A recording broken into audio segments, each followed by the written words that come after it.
Do you remember 19-year-old Damien Herzl from Staten Island, New York, who allegedly beheaded his stepfather? Well, now his mother is speaking out. Now, according to the mother, he asked his little sister Bree if she wanted their mother to live, and she replied yes, and then he responded, okay, she'll live. Bree then asked her brother if she could leave the bathroom where blood was splattered everywhere. And sources have also said that part of Anthony's brain was removed with a spoon. And remember, Anthony was his mother's live-in boyfriend. He then asked his sister Bree if she was going to tell their mother. She replied no, then immediately ran outside and hid behind a backyard shed and immediately called her mother and said Damien unalived Anthony and he has no head.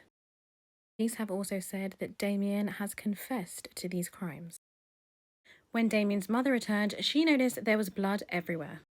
She also recalled his eyes look different. He has light eyes. The eyes look dark. It looked weird. I said, Damien, what's going on? What's wrong, honey? What are you doing? Cleaning, Damien told his mother flatly, as if he's cleaning dishes, like it's normal. And asked where Anthony was, and he said in the bathroom, but you don't want to go in there. When she went inside the bathroom, that's when she saw Anthony's body and the sight. But Damien's mother insists that this tragedy would have been preventable if Damien had received the proper medication. Said doctors changed his medication in early January without notifying her. She said she only found out when a CVS pharmacist pointed out that Damien needed to be weaned slowly off his previous medication, the substance which is labelled up there. She was never told what new medication he was supposed to be taking. Her son's psychiatrist would not discuss treatment because Damien was now a legal adult. She said her boyfriend Anthony was not abusive, but instead said that Damien was violent. She said he beat her on her birthday last year when she asked him to clean the kitchen.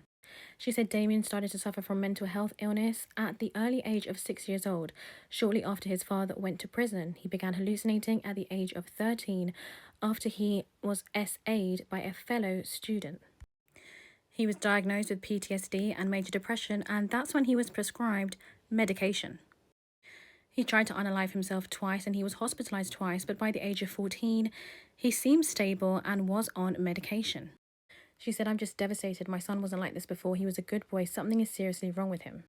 Once he graduated in January and went into an adult mental health program, she attended his first 2 appointments, but then her son told her she couldn't come anymore. Let me know what you think in the comments below and I'll keep you updated. This is an ongoing investigation and make sure you follow for more content.